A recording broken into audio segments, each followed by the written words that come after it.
Hello students, welcome है आपका फिर से एक और नई क्लास में। जो क्लास आपकी हेल्थ एजुकेशन ऑफिसर की रहेगी, जिसमें हम 2000 एमसीक्यू सीरीज हमने चलाई हुई है और अब तक हम लगभग आपके 900 क्वेश्चंस कर चुके हैं। आज उसे आगे जो है करेंगे। ठीक है, हमारी क्लास रोजाना दोपहर 1 बजे होती है। क्लास से जुड़ना ना भूलें। अगर आपको क्लास अच्छी लगती है तो लाइक, शेयर और कमेंट करना ना भूलें। अगर आप चैनल पर नए हैं तो चैनल को सब्सक्राइब करें। चलिए स्टार्ट करते हैं अपनी क्लास को। पहला प्रश्न आपकी स्क्रीन पर आज का आ चुका है, पढ़िए और बताइए, दीजिए इसका आंसर। क्या कह रहा है? कह रहा है मध्य कान को गले के पिछले हिस्से से जोड़ने वाली नली को क्या कहते हैं, जो कान के पर्दे के दोनों ओर हवा का दबाव बराबर रखती है? फेलोपियन ट्यूब कहते हैं, यूटेशन ट्यूब कहते हैं, श्वास नली कहते हैं, या फिर आपका यूरेटर कहते हैं। इसको यूटेशन ट्यूब कहते हैं। क्या कहते हैं? यूटेशन ट्यूब कहते हैं, जो आपके दोनों तरफ हवा का जो प्रेशर होता है, दबाव होता है, उसको जो है बराबर रखती है। इसका बी सही आंसर होगा। व्याख्या देख लेते हैं। फंक्शन यानी कैसे जो है काम करती है। यूटेशन ट्यूब कान के अंदर और बाहर के जो वायुमंडलीय दबाव होता है, उसको संतुलित करने का कार्य करती है। जब हम ऊंचाई पर जाते हैं या फिर जैसे हवाई जहाज में होते हैं, तो कान बंद होने पर जो आपकी जमाई लेने या फिर चबाने से यही नली जो है एक प्रकार से खुलती है। ठीक है, जब लेते हैं ना, आप जबाई लेते हैं ऐसे करके, ठीक है, मुंह खोल के। और बात करें बच्चों में, यह नली छोटी और सीधी होती है, इसीलिए उनके गले का जो इन्फेक्शन होता है आसानी से कान तक पहुंच जाता है। इसलिए बच्चों को जो है छोटी-छोटी मतलब शिकायतें कान से संबंधित होती रहती हैं। आपको भी हुई होगी कभी ना कभी, ठीक है? नेक्स्ट आपका क्वेश्चन क्या कह रहा है? गर्भावस्था के शुरुआती हफ्तों में किस विटामिन की कमी से भ्रूण में न्यूरल ट्यूब डिफेक्ट जैसा स्पाइना बिफिडा होने का भारी खतरा रहता है? बताइए। विटामिन ए के, फोलिक एसिड जिसे विटामिन बी9 कहते हैं, या फिर आपका विटामिन बी12, या फिर आपका विटामिन सी। बिल्कुल। देखिए, फोलिक एसिड जो होता है आपका, फोलिक एसिड, या फिर जिसे आप विटामिन बी9 भी कहते हैं, उसकी कमी के कारण हो जाता है। तो बी आपका सही आंसर हो जाएगा। व्याख्या देख लेते हैं क्या कहते हैं। देखिए, जो आपका विटल रोल होता है इसका, फोलिक एसिड बच्चे के मस्तिष्क और रीढ़ की हड्डी के निर्माण के लिए सबसे ज़्यादा ज़रूरी होता है, ठीक है? अब क्या होगा, जो न्यूरल ट्यूब होती है, न्यूरल ट्यूब जो डिफेक्ट होता है, उससे बचने के लिए महिलाओं को गर्भधारण की योजना बनाने के कम से कम 1 महीने पहले और गर्भावस्था के 3 महीनों तक रोज़ 400 से 500 मिलीग्राम फोलिक एसिड की गोलियाँ लेनी चाहिए, ठीक है? जिससे बच्चे में जो है कमी ना हो और उसकी जो रीढ़ की हड्डी है और उसका सिर का जो हिस्सा है, वो उसका विकास सही तरीके से हो। नेक्स्ट आपका क्वेश्चन है, जब कोई बीमारी किसी विशेष भौगोलिक क्षेत्र या आबादी में एक सामान्य स्तर पर हमेशा मौजूद रहती है, जैसे भारत के कुछ हिस्सों में मलेरिया, ठीक है, हमेशा मौजूद रहता है, तो उस महामारी विज्ञान में क्या उसे कहा जाता है? ये आपसे पूछा है। उसे एपिडेमिक कहते हैं, पेंडेमिक कहते हैं, एंडेमिक कहते हैं, या स्पोरेडिक कहते हैं? देखिए, उसे एंडेमिक कहते हैं। क्या कहते हैं? एंडेमिक। तो इसमें सी आपका बिल्कुल सही आंसर हो जाएगा। ठीक है? जैसे एंडेमिक तो हमने देख लिया। एंडेमिक का हिंदी अर्थ होता है स्थानिक, ठीक है? स्थानिक यानी कि एक विशेष स्थान पर बीमारी का अपने सामान्य स्तर पर हमेशा मौजूद रहना, ठीक है? वह स्थानिक कहलाएगी, यानी एक प्रकार से कह सकते हैं स्थानीय। देखिए, स्थानीय लोग कौन से होते हैं? जो वहाँ पर जो है रहते हैं, ठीक है? एपिडेमिक क्या होती है? ये महामारी होती है। अचानक से मामलों का जो एक प्रकार से वृद्धि होती है, ठीक है? अचानक से, जैसे कोरोना में हुई थी।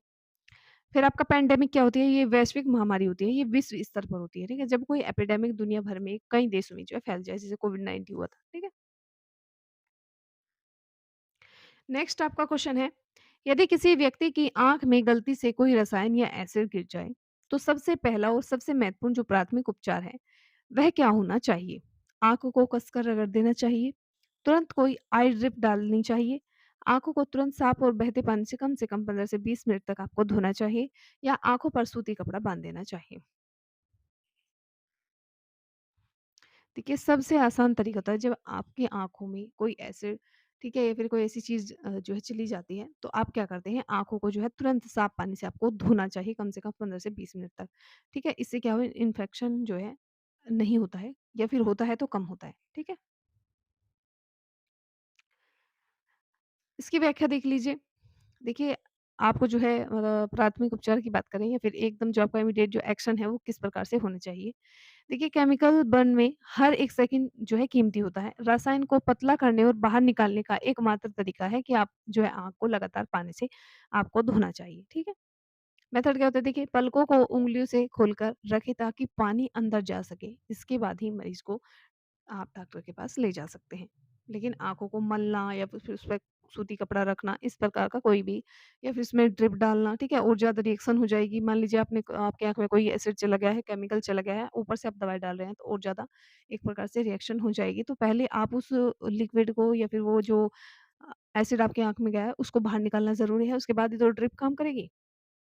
नेक्स्ट आपका क्वेश्चन कह रहा है, गर्भावस्था को सुरक्षित बनाए रखने और गर्भाशय की परत को मजबूत रखने के लिए कौन-सा हार्मोन सबसे महत्वपूर्ण माना जाता है? एस्ट्रोजन, ऑक्सीटोसिन, प्रोजेस्टेरोन या फिर प्रोलैक्टिन? तो आपका जो प्रोजेस्टेरोन होता है, ये आपका सबसे एक प्रकार से बात करें महत्वपूर्ण हार्मोन माना जाता है। व्याख्या देख लेते हैं क्या कहती है? प्रोजेस्टेरोन को प्रेगनेंसी हार्मोन भी कहा जाता है। ठीक है, शुरुआत में इसके स्रोत देख लेते हैं, सोर्स देख लेते हैं। शुरुआत में इसे जो है कॉर्पस ल्यूटियम जो है इससे बनता है और बाद में मतलब तीसरे महीने के आसपास ये काम जो है प्लेसेंटा ले लेता है, यानी प्लेसेंटा इस कार्य को करता है। ये गर्भाशय के संकुचन को रोकता है ताकि समय से पहले जो है प्रसव ना हो। ठीक है। नेक्स्ट आपका क्वेश्चन है ट्यूबरक्लोसिस, जिसको टीबी कहते हैं, ठीक है? टीबी, ट्यूबरक्लोसिस कहते हैं इसको। टीबी के संक्रमण की जांच के लिए किए जाने वाले मॉन्टेक्स टेस्ट, ठीक है, का परिणाम कितने समय बाद पढ़ा जाना चाहिए? 12 से 24 घंटे बाद, तुरंत, 24 घंटे से 72 घंटे के बीच में या 7 दिन बाद? तो इसकी बात करें 24-48 से आपके 72 घंटे के बाद, ठीक है? नेक्स्ट क्वेश्चन है आपका, स्वास्थ्य देखभाल प्रणाली के तहत मैदानी क्षेत्रों में एक उपकेंद्र कितनी जनसंख्या पर स्थापित किया जाता है? 1000 पर, 3000 पर, 5000 पर या फिर 30,000 पर?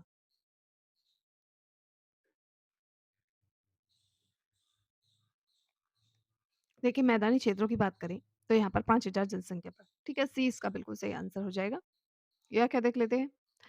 देखिए, जो आपका प्लेन एरिया है, मैदानी इलाका जो होता है, उसमें 5000 की आबादी पर एक उपकेंद्र, सब सेंटर की बात हुई है यहाँ पर, ठीक है? और सब सेंटर पे कौन बैठता है? आपकी एएनएम बैठती है, ठीक है? या फिर आपका मान लीजिए कोई हिल स्टेशन है, मतलब हिल स्टेशन नहीं बोल सकते, हिल्स एरिया है, ठीक है? पहाड़ी या फिर आदिवासी जो क्षेत्र होता है, ट्राइब्स, वो वाला, तो वहाँ पर जो है दुर्गम क्षेत्रों, तो वहाँ पर जो है आपके 3000 आबादी पर एक उपकेंद्र ज़रूरी होता है। नेक्स्ट आपका क्वेश्चन है, श्वेत रक्त कणिकाएँ जिनको व्हाइट ब्लड सेल्स भी कहते हैं, कि वह कौन-सी प्रक्रिया है जिसके द्वारा वे हमारे शरीर में प्रवेश होने वाले हानिकारक जीवाणुओं को घेर कर, निगल कर नष्ट कर देती है, यानी उनको मार देती है? बताइए। हीमोपोइसिस है, भक्षण है, ऑस्मोसिस है या फिर आपका डायलिसिस है?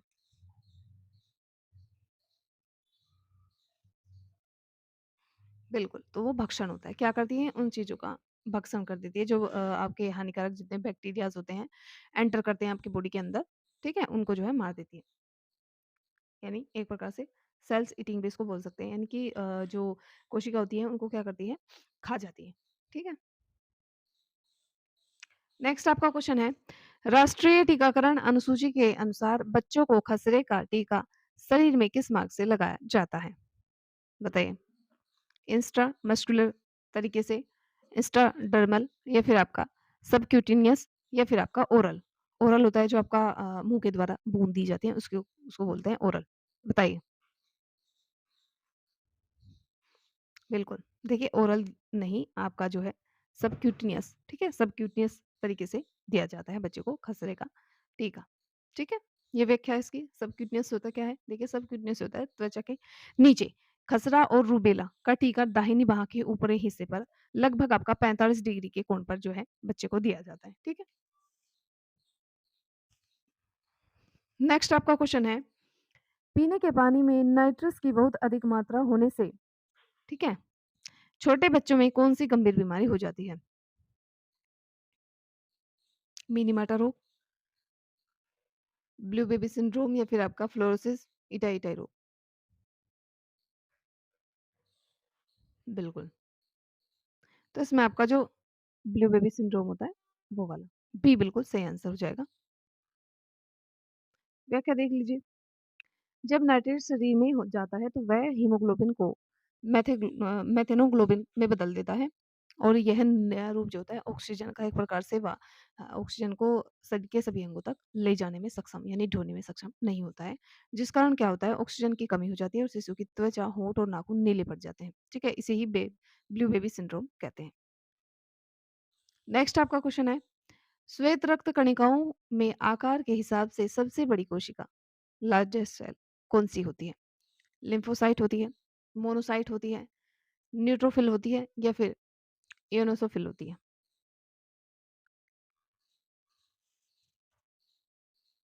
बिल्कुल बताइए।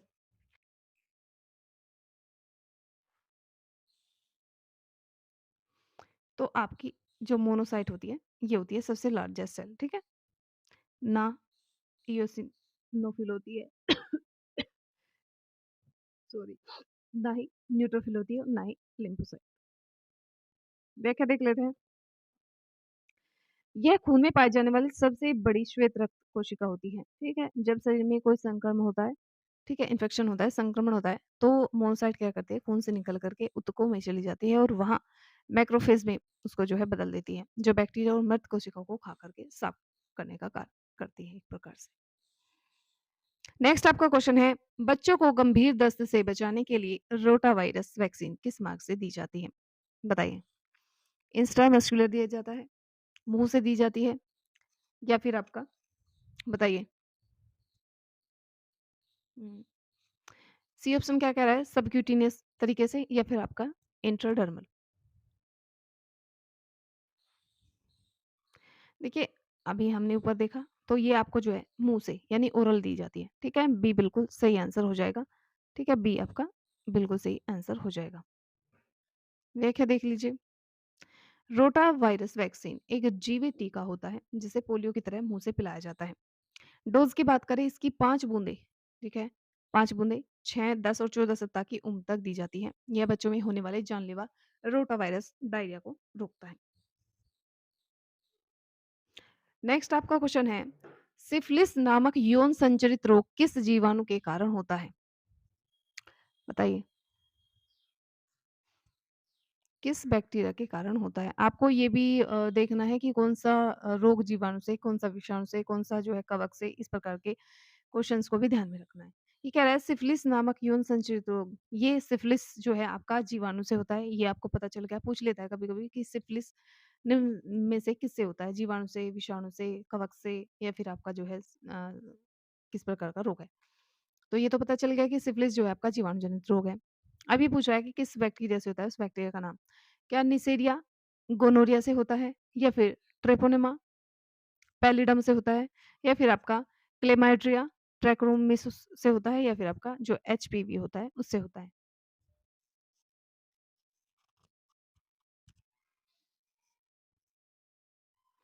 बिल्कुल, तो ये होता है आपका किससे? ये आपका जो ट्रैपोनिमा पोलिडम होता है उसके कारण। किसके कारण? आपका ट्रैपोनिमा पोलिडम। ठीक है, 20 का बिल्कुल सही आंसर होगा। सिफिलिस की बात करें ट्रैपोनिमा पैलिडम नामक स्पाइरोकीट होता है एक प्रकार का बैक्टीरिया, उससे होता है, ठीक है? इसमें क्या होता है सिम्पटम कैसे दिखाई देते हैं? इसके पहले चरण में जो जननांग होते हैं वहाँ पर दर्द वाला जो है छाला एक प्रकार से बन जाता है। अगर इसका इलाज ना हो तो ये फिर जो है आपको और ज़्यादा मतलब इन्फेक्शन फैला सकता है, ठीक है? माइंड तक, दिल तक जो है इसका इन्फेक्शन फैल सकता है। नेक्स्ट आपका क्वेश्चन है, यदि कोई व्यक्ति खाना खाते समय अचानक गले में कुछ फंसने के कारण सांस नहीं ले पा रहा है, तो प्राथमिक उपचार के तौर पर कौन-सी तकनीक अपनाई जाती है? सीपीआर दिया जाता है, हेमलिच जो थेरेपी होती है, ठीक है? वो दी जाती है या फिर आपके मुँह में उँगली डालकर जो है खाना निकाला जाता है या फिर उसको पानी जो है पिला दिया जाता है। इस क्वेश्चन को पहले भी हम जो है डिस्कस कर चुके हैं। तो आपकी जो हेमलिच पैंतरेबाज़ी होती है, एक प्रकार से पैंतरेबाज़ी यहाँ ऐसे लिख दिया है, ये एक प्रकार से विधि होती है हेमलिच, ठीक है? ये दी जाती है। होती क्या है हेमलिच जो आपका होता है, ये आपका होता है इसमें पीड़ित को जो है पीछे पीड़ित व्यक्ति के पीछे खड़े होकर अपनी मुट्ठी उसके पेट मतलब जो नाभि के ठीक ऊपर है, वहाँ पर रख कर के झटके से अंदर और ऊपर की ओर दबाया जाता है, ठीक है? इससे फेफड़ों के अंदर की जो हवा होती है, उसके दबाव के साथ बाहर निकल जाती है और फँसी हुई चीज़ें भी बाहर निकल जाती है, जैसे भोजन का टुकड़ा हो या फिर और भी कोई मतलब चावल वगैरह का दाना हो, ठीक है? नेक्स्ट आपका क्वेश्चन है, विटामिन बी3 जिसे नियासिन कहते हैं, विटामिन बी3 की कमी से होने वाले पेलाग्रा रोग के मुख्य लक्षणों को 4D से जो है दर्शाया जाता है, जाना जाता है। इसमें से कौन-सा डी इसमें शामिल नहीं है? यानी यहाँ पर जो दिए गए हैं 4 ऑप्शन, कौन-सा डी का अर्थ नहीं है? बताइए। क्या डर्मेटाइटिस नहीं है, डायरिया नहीं है, डिमेंशिया नहीं है या फिर आपका डिफनेस नहीं है? देखिए डिफनेंस होता है आपका बहरापन, तो इसका तो कोई अर्थ होता ही नहीं इसमें, तो यही गलत है, यानी आंसर यही होगा आपका, ठीक है? क्योंकि आपकी बात करें त्वचा रोग, डर्मेटाइटिस होता है, डायरिया, दस्त ये भी होता है और आपका डिमेंशिया यानी भूलने की बीमारी, एक प्रकार से पागलपन भी इसे कह सकते हैं, याददाश्त चली जाती है, तो ये भी होता है, लेकिन आपका जो डिफरेंस यानी कि बहरापन होता है, इससे कोई रिलेटेड नहीं होता है, ठीक है? व्याख्या मैं बता चुकी हूँ। चलते हैं नेक्स्ट क्वेश्चन पर। नेक्स्ट क्वेश्चन क्या कह रहा है आपका? कह रहा है हृदय के बाएं आलिंद और बाएं निलय के बीच स्थित वॉल्व को क्या कहते हैं जो शुद्ध रक्त को वापस जाने से रोकता है?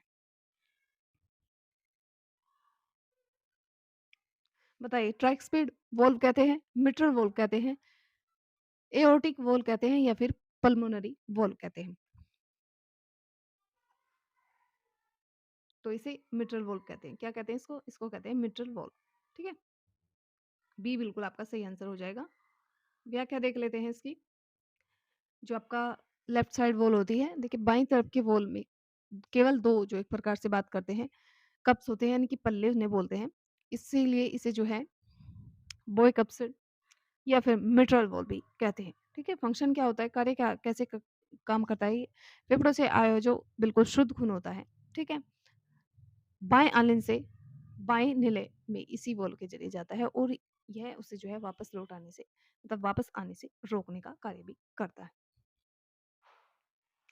नेक्स्ट आपका क्वेश्चन है, राष्ट्रीय ग्रामीण स्वास्थ्य मिशन के तहत ग्रामीण क्षेत्रों में आमतौर पर कितनी जनसंख्या पर एक आशा कार्यकर्ता की नियुक्ति की जाती है?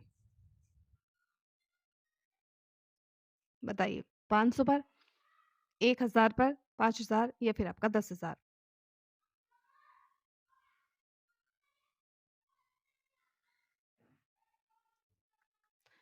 इसका आंसर होगा आपका 1000, ठीक है? प्रति 1000 पर की जाती है, ठीक है? इसकी व्याख्या देखिए, सामान्य तौर पर मेदाइलर की में बात करें 1000 ग्रामीण आबादी पर एक आशा कार्यकर्ता चुनी जाती है, ठीक है? आदिवासी क्षेत्रों में थोड़ा जो है अलग इसका नियम है, ठीक है? और आपको ये भी पता होना चाहिए कि वह महिला उसी गाँव से जो है विवाहित महिला हो, ठीक है? नेक्स्ट आपका क्वेश्चन है, मानव गर्भावस्था की सामान्य अवधि अंतिम मासिक धर्म के पहले दिन से कितने दिन तक की मानी जाती है? 250 दिन, 280 दिन, 300 दिन या 365 दिन?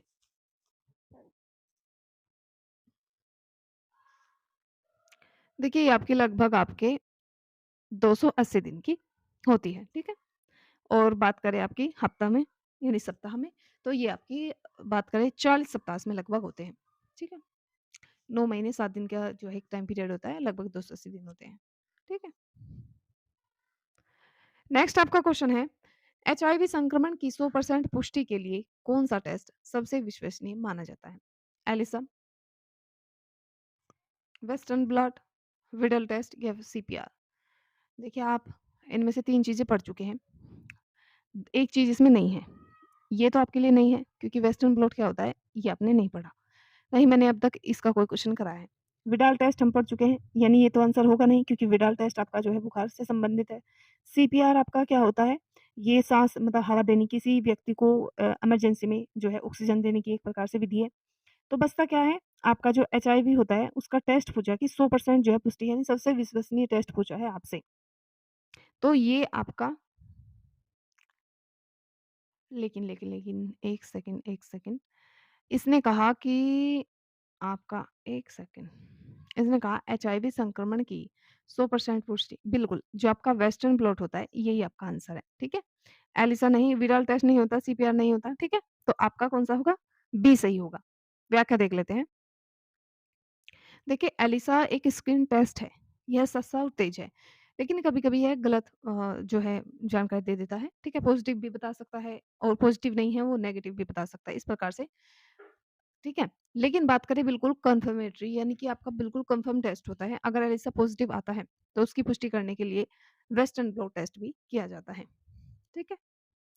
नेक्स्ट आपका क्वेश्चन है, बड़े पैमाने पर पीने के पानी को कीटाणु रहित करने के लिए सबसे अधिक किस रसायन का उपयोग किया जाता है? ये आपसे पूछा है। आयोडीन का, क्लोरीन का, पोटेशियम परमैंगनेट का या फिर आपका फिटकरी का? बिल्कुल, ये आपका क्लोरीन का। आपने पढ़ा भी होगा, ठीक है? जो ये पानी की टंकी होती है गाँव वगैरह में, शहर में भी होती है शायद। तो आपका जो टैंक्स होते हैं, टंकी होती है, उसमें क्या होता है क्लोरीन दवाई डाली जाती है, ठीक है?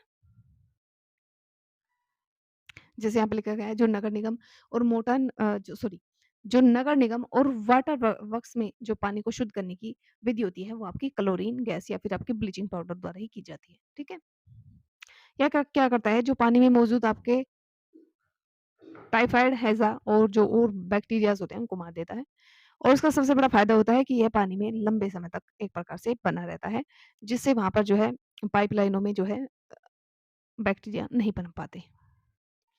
नेक्स्ट आपका क्वेश्चन है मानव शरीर की वह एकमात्र धमनी कौन सी है जो अशुद्ध रक्त ले जाती है?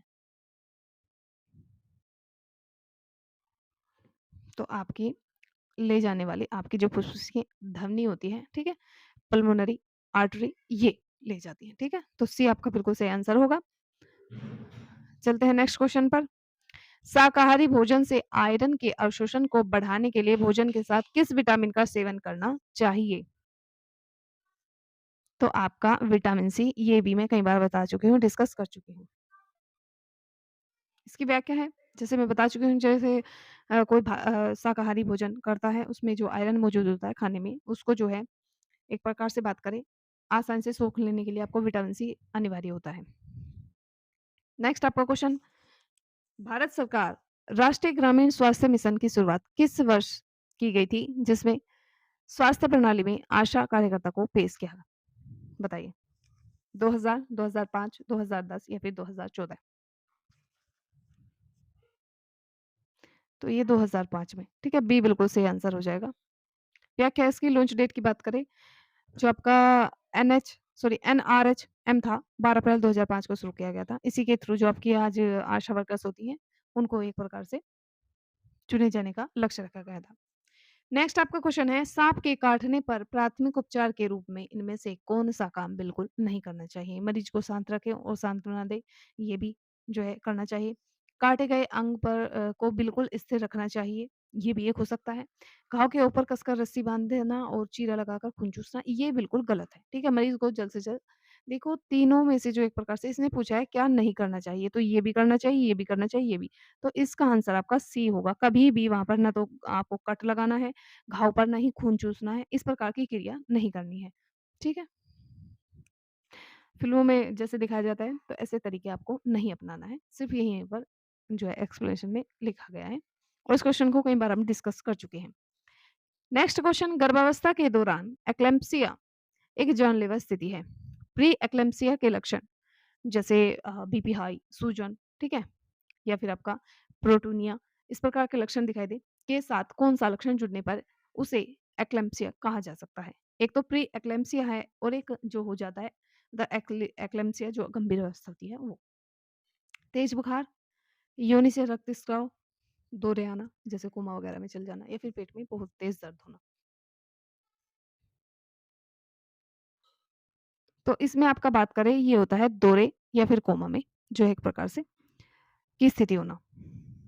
व्याख्या, उच्च रक्तचाप यानी हाई बीपी के कारण गर्भवती जो महिला होती है, उसके दिमाग में सूजन आ जाती है और उसे जो है दौरे या फिर एक प्रकार से बात करें, उसको झटके आने लगते हैं और वह बेहोश भी हो सकती है ऐसी स्थिति में। तो इसे क्या है, एक्लेम्प्सिया कहते हैं। ठीक है?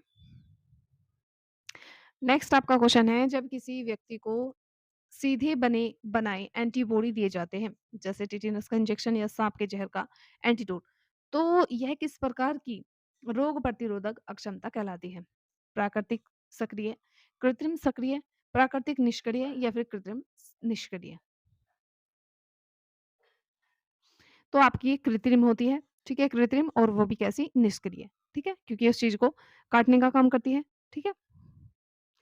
देखिए कृत्रिम निष्क्रिय होती क्या है? इसमें शरीर को खुद मेहनत करके एंटीबॉडी नहीं बनाने पड़ते हैं। उसे लैब में तैयार किए गए जो एंटीबॉडीज़ होती हैं, उसका इंजेक्शन दिया जाता है और जो तुरंत असर करता है लेकिन कुछ हफ्तों तक ही रहता है, ठीक है? नेक्स्ट आपका क्वेश्चन मानव शरीर की सबसे लंबी और सबसे भारी, सबसे मजबूत हड्डी कौन-सी है? फीवर है, टिबिया है, ह्यूमरस या फिर आपका रेडियस है?